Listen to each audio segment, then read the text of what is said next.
Hi, I'm Kalena. And I'm Jayne Frischia. And this is On the Other Foot, a no-holds-barred look at the world of dance. Each week, we bring you a podcast on nutrition, lifestyle, and mental health for regular people who happen to dance. Every Tuesday, we're going to take on a topic in the dance world that isn't spoken about enough and approach it honestly for our listeners. Isn't that nice of us? So, in case you missed part one of this interview, today we're here with Miko Fogarty, classical competition star and former Birmingham Royal Ballet dancer who made the brave decision to step out of the professional ballet world to start her pursuit of her bachelor's degree with UC Berkeley, good old Cal. We left off the first half of this interview talking about the stigma surrounding child prodigies, and now we're going to steer things more towards the present and the future. So, Mika, you are in your junior year at UC Berkeley, but you didn't start there right away. What were your first steps in coming back to school, particularly in coming back to higher education? And what was hard about the transition in terms of finding the right path to your degree? Thank you so much for that question. So when I was still in ballet, I was already considering going to college. And I'm from California, and I'm a resident of California, so it made sense that I really wanted to go to a university in California because the tuition would be cheaper. But I hadn't gone to a proper public high school or private high school. I did basically all my classes in high school online, as well as most of my middle school online, and I had never taken my SATs or ACTs, and I did not feel ready for a college such as UC Berkeley. Yeah. Not ready. And so I decided to go the community college route, which I 100% would recommend for someone like me, who was not really super academically focused in high school.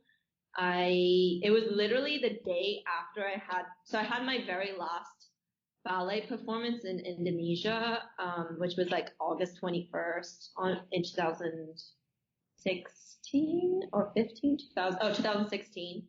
And then literally the next day I flew back to California, and then I had my first day of college. So I had 0 days between my last day in ballet and my first day of college. Oh my gosh.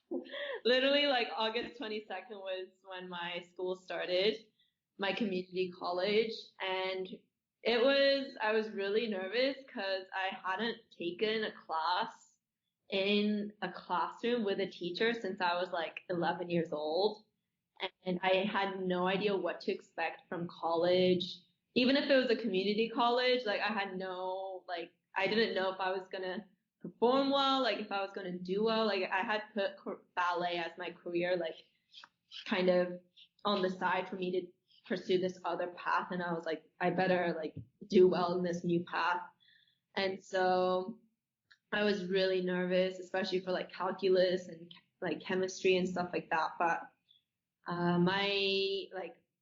during the first week of school at my community college, which was Feather River College, I realized that this was kind of where I really, really loved being, and I really felt like I made the right decision for myself, and I loved my professors, and I loved the environment, and I kind of, at the end of the first week, I knew I'd made the right decision for myself, and it felt really good. So then I continued community college for the next 2 years, my first 2 years of college. I started at a really small community college, which only had maybe it felt 600 students, maybe 1,000, but yeah. 600 on campus. And then I transferred to another community college my second year, which had more students, which was in the Bay Area. And then after that, I applied to transfer to a bigger university, one of the UCs, which stand for University of California. So I applied to UC Berkeley, UCLA, UC San Diego, UC Irvine, UC Davis, UC Santa Barbara, almost all of them. Yeah. And I decided to go to UC Berkeley because it's really close to home. My family lives 15 minutes away, and I love the Bay Area. And also it's Berkeley. Yeah, Berkeley. Yeah. Also the school. Yeah. Is really pretty, and their program is quite good for biology. So I decided to come here. And then, so for the last year and a half, I've been here at University of California, Berkeley, and it's been amazing. I felt like each year of my academic life since ballet has been kind of like stepping stones. Because my first college was like quite easy, like the class sizes were very, very tiny. And then my second community college was like slightly bigger and slightly more rigorous in terms of academics. And then UC Berkeley is like really rigorous, especially in STEM. There's like so many smart people here, and people work really hard here. So you have to work extra hard to kind of do well in your exams. So, yeah, it's been kind of like stepping stones, but I'm so happy I went to community college. I would 100% recommend it for anybody else that's considering it. Yeah, it's such a good solution. And I just wanted to say, like, we get a lot of questions like, how, like, you're a ballet dancer, like, are you not a good student, or like, how does ballet really bleed into other parts of your life? And I just want to say, like, I respect so much that you went to community college and that you took the time to allow yourself to feel comfortable getting back into academia. And I think that your proclivity as a ballet dancer really shows up in that, because so much of ballet is being okay with doing the hard things and taking the small steps until you get better and better and better. And I think that what you just told us is a really great, like, just way to showcase the work ethic ballet dancers have and what the art form teaches you in terms of perseverance and goal setting. And so I just really, like, respect that you took a path that you were comfortable with to get you where you are now. 100%. Yeah. I feel like sometimes community college like gets a bad rep. Yeah. But it was honestly like the best decision I ever made for myself. And like you're right, ballet dancers do kind of like the show must go on sometimes, and you like learn how to make situations happen when you need them to happen, or you like just have the discipline to be able to, sit on your butt and study for hours. And so ballet has 100% helped me in college first. Yeah, it's really nice to see kind of like the culmination of like the transfer kind of journey of getting back into school, because that's kind of where I'm at right now. Like, I am doing community classes because I was at UCSD and I had to leave to dance what I'm doing now. So being in community, a lot of times it can feel like, oh my gosh, like, is this ever going to pan out? Like, I really am doing online classes right now. I was in lecture halls a year ago. Like, what is happening? But it's really nice to see that, like, end pan out, because when you're really young, it's really hard to imagine what it will actually feel like when you get there. So a lot of times it can be discouraging, because it's like, am I ever going to get there? It feels like so far away, and like, is it even going to be that great? But like, when you see the success story side of it, it's like, oh yeah, can't wait for that. 100%. And I'm really like thankful that California has such a good like transfer system where I don't even know if they have this in other states where it's so accessible to transfer from a community college to UC. Like, it's really nice in California how they have like it's really easy to see what transfers from one college to another. I mean, it's still difficult to make sure everything's good to go, but in terms of like other states in the U.S., I think California is one of the best transfer systems in the U.S. So I'm really, really happy about that. And even at UC Berkeley, I think this is a stat. Don't quote me on this, but I'm not sure. But I heard somewhere that like a third of the graduating undergrads are transfer students. So it's like pretty amazing how many transfer students like the UC system has. Yeah, well, that is good to hear. So, how are you keeping ballet in your life on top of school? Was it really difficult to wean off of dancing all day, every day? And how long did it take to get to a place where ballet is a healthy part of your lifestyle, even though it's not everything that you do? Right. So I do keep ballet in my life still these days. I teach ballet like once a week on Sundays. I teach a few private lessons. And I still like still have I think quite a connection to ballet in terms of like a lot of my friends are still in the ballet world. On Instagram, I connect with a lot of people in the ballet world. I watch lots of ballet videos. I still go to the ballet. When the Marinsky was here, I went to see them, and San Francisco Ballet, I go see them sometimes. And so I do still feel like quite connected, and I still love ballet. Like ballet will always be a part of my life no matter what, and I will always have this love. It'll be a part of me forever, I think. So when I did first stop ballet, it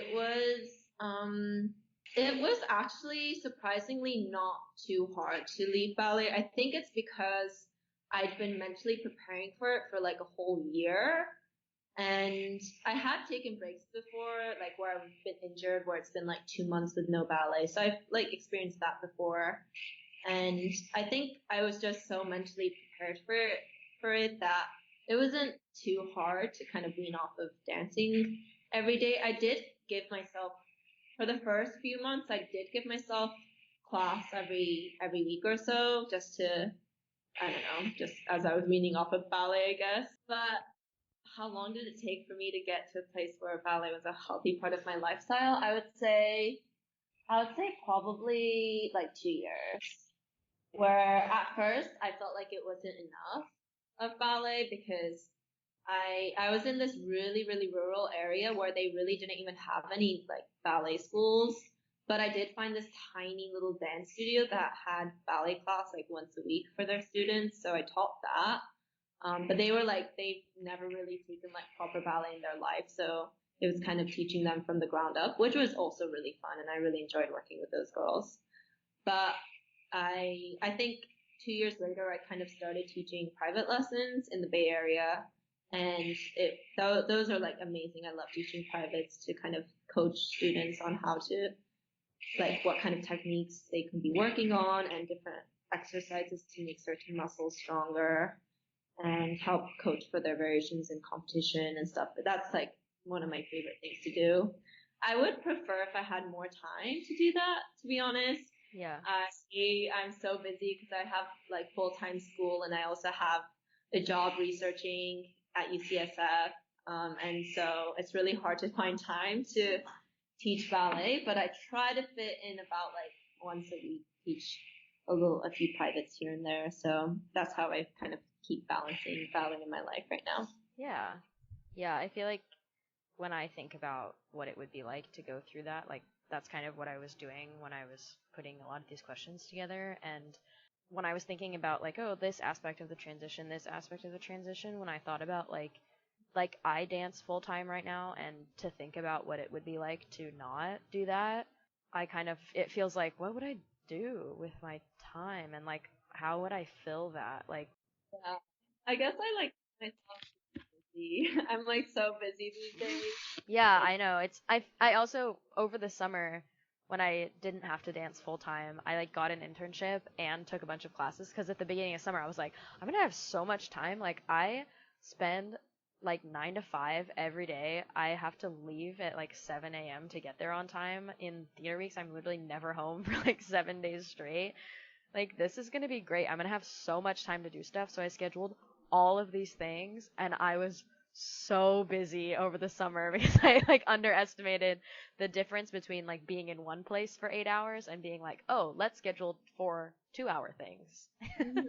Like it feels busier when you're doing that because your brain has to transition from one thing to another. It's a different kind of productivity. It is.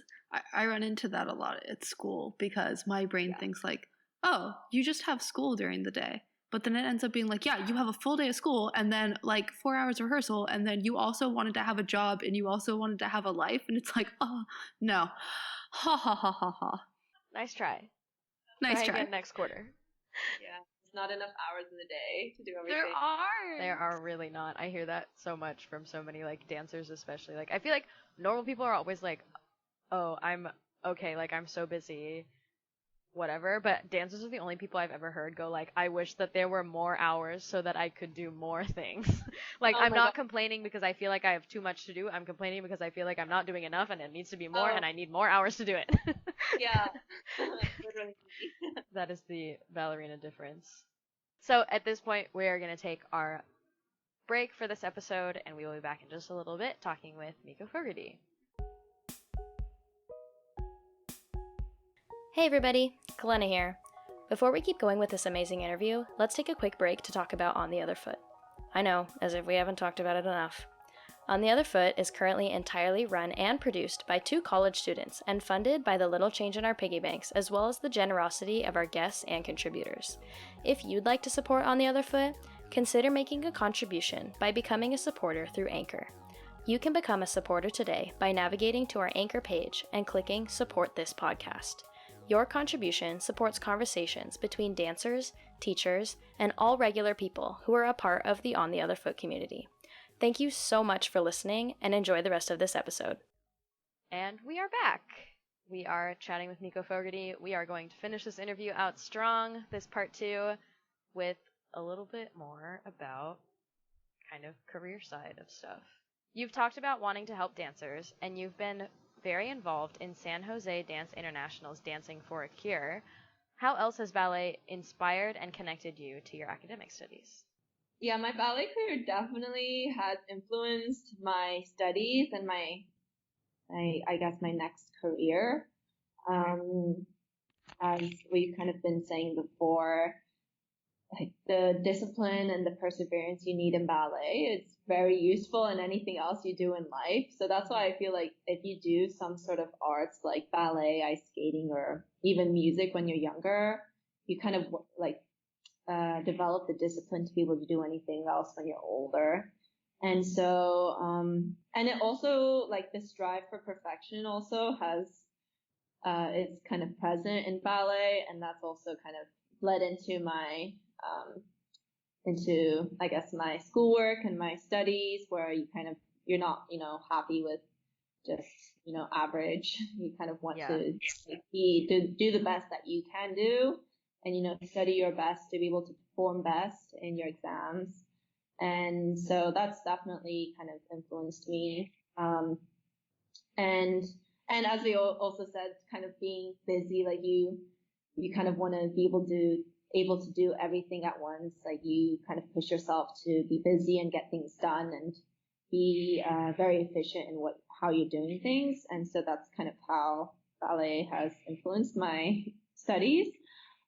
And I think ballet dancers and dancers in general, like very, very smart people, like they really have to be aware of of everything around them to be able to be a good dancer, and to be aware of their own bodies takes a lot of mental strength. So I think ballet dancers and any kind of dancers are very intelligent people. And yeah, I helped kind of found this, nonprofit organization called San Jose Dance International, because part of its mission is to help dancers give back to their community. I think sometimes it's hard for dancers to, give back to certain organizations or certain causes unless there's like a performance that's kind of organized for that cause. And so we wanted to be that for the area of San Jose. And so one of the biggest events we've held so far is called Dancing for a Cure. And we just held it like a couple weeks ago. And Dancing for a Cure was a performance where different dancers of all ages and all levels were able to come together and raise money for the brain tumor community. And it was such an amazing event. There was a lot of work that went into it in terms of organization from me and the co-founder called Dr. Tomoko Ozawa.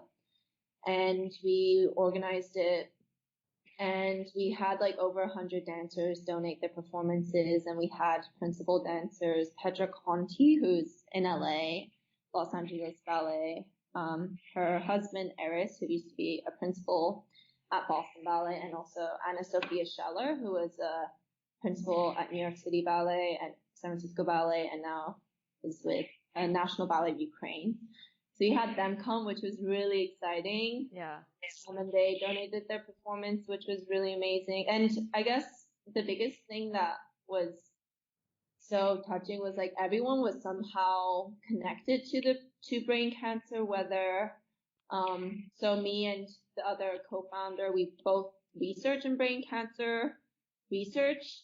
So that's the job that I have that I do a few times a week. And then Anna Sophia Schaller was there because her sister is currently fighting brain cancer. And then Petra Conti was there because she's actually a kidney cancer survivor herself, as well as all the other dancers were there, like who had, family members or friends who have kind of had to deal with this disease.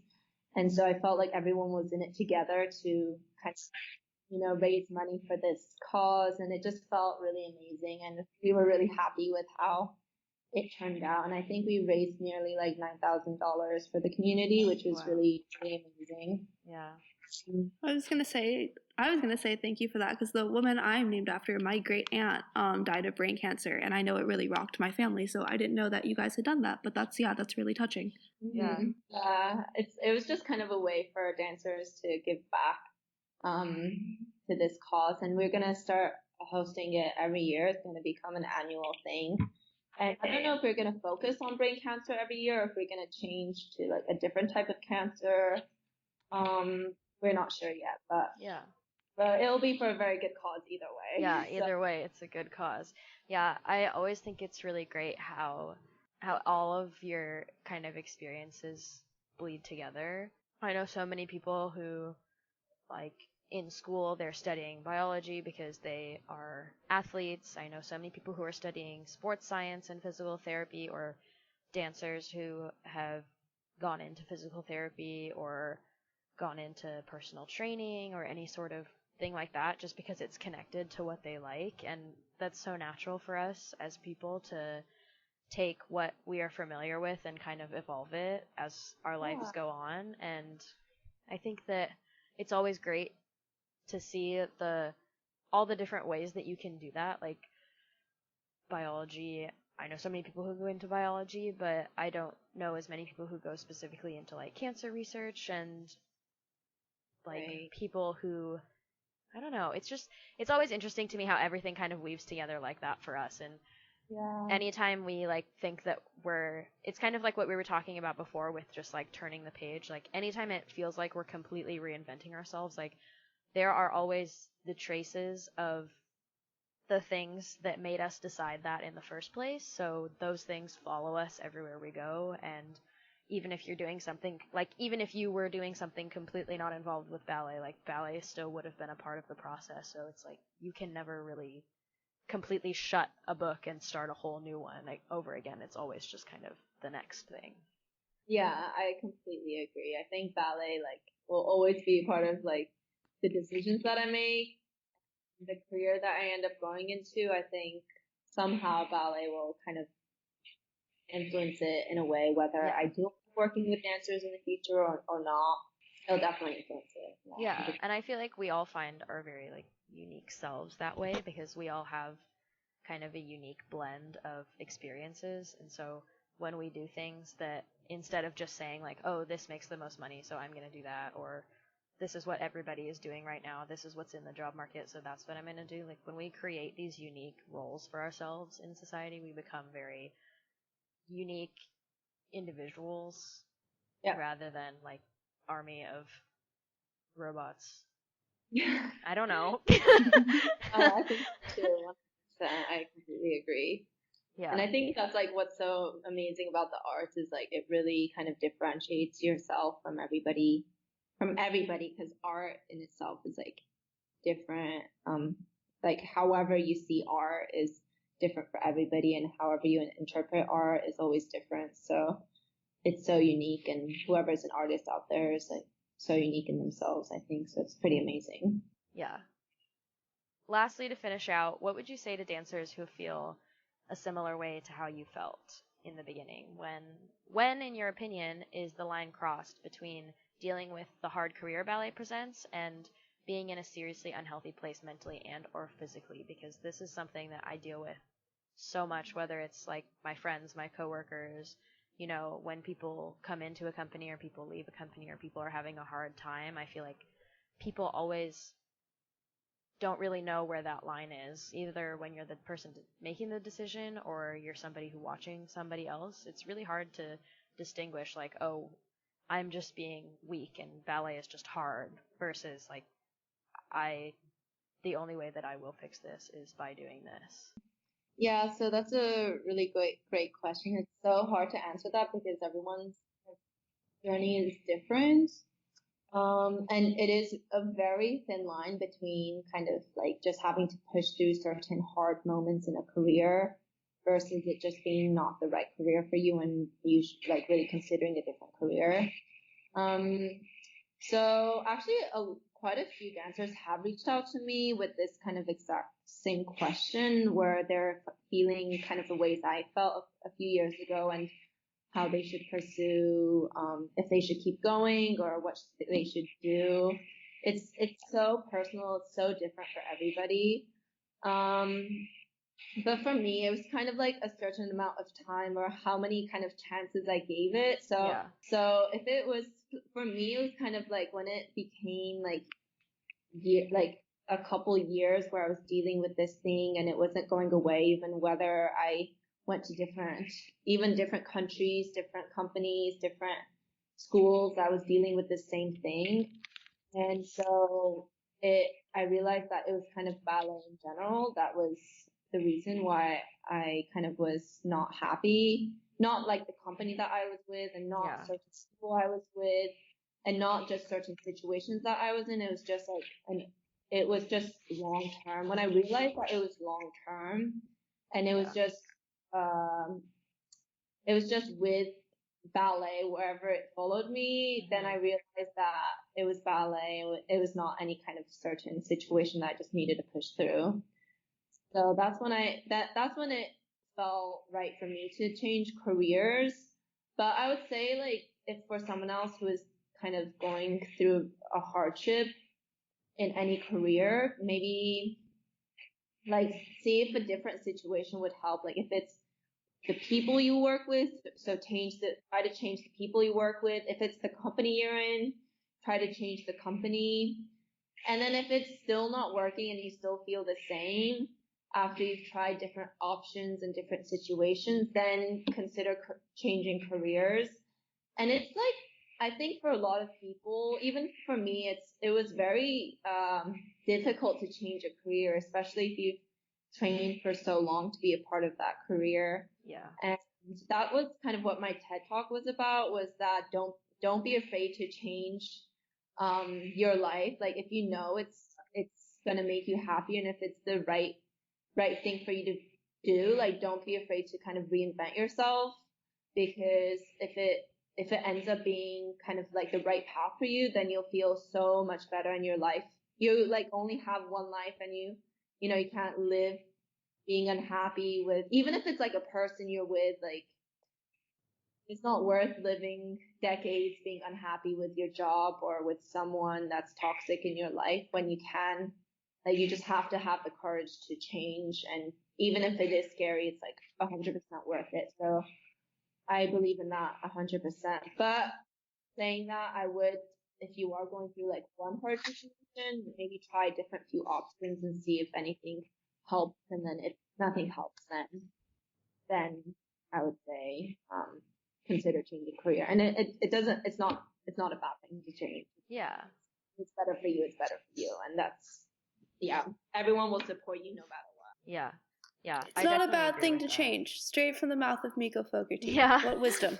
What wisdom. Yeah.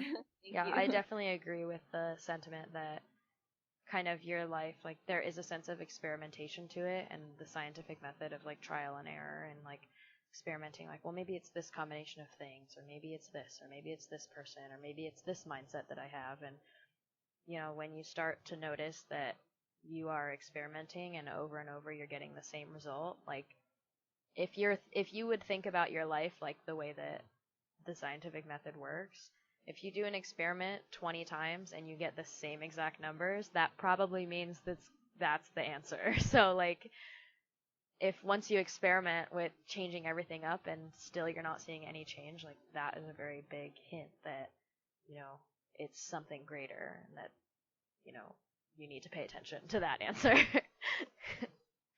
I never thought about it that way, but that's a really good way to put it. Yeah, I know. I kind of just came up with that on the spot too. I was like, oh. Put it in the science brain. Yeah, I don't Yeah, even have a science brain. My mom's science teacher brain genetically came out in my mouth just then. But it's so true. I think like if you've tried everything and you're getting the same result, then I guess like kind of look at the bigger picture and I don't know, try something else, I guess. Yeah. But don't be afraid to change. Yeah. Sure.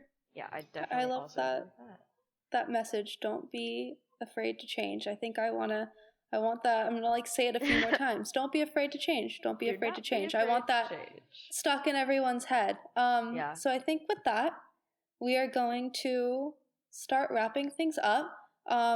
Miko, thank you so much. This was a lovely interview. Thank you for letting us reach out to you via DM and agreeing to chat with us. This interview was a really huge deal to us. We are obviously like, this is something we're trying to get off the ground. So to be able to have someone well respected in the ballet community like you come on and not only, talk to us, but to give us a really strong message and to really just speak positively about your life and to speak to, I'm sure many dancers are feeling the same struggles as you. It was really just wonderful for us to have you on. You can follow Miko on Instagram if you don't already, which I find it hard to believe you don't already, but she's at Miko Fogarty. You can watch her TEDx talk on YouTube. And just once again, we want to say thank you so much, Miko. We really appreciate it. Yeah, it's crazy, but it's really cool. And it's really cool to hear, when you are like somebody who's not in the spotlight, to hear somebody who has had that like really like heightened and like extreme version of like a journey that so many people go through. It's so nice to see that reflected onto somebody that like a lot of us grew up like watching and trying to be like, oh my god, I'm gonna be like Miko, like it's just really nice to hear like, oh, we're all real people. Like people tell us that all the time, but you'd never believe it until you're like, oh my god, that's exactly the same thing. In a way, I still do want to be like you. I want to be, able to make changes in my life that are necessary. And you, you seem very down to earth and very happy. And I think that that's something everyone strives for in life. And so it's nice to see. Yeah. Oh, thank you. You guys are so sweet.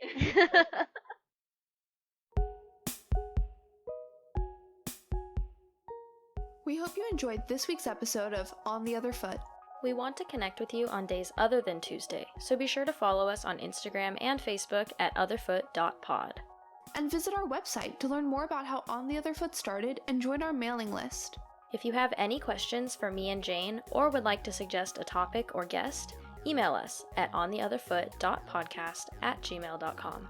And please subscribe. It makes a huge difference to us. We want to offer you all discount codes and annoy you with sponsorship ads, and we cannot do that unless you subscribe. So please, do it now.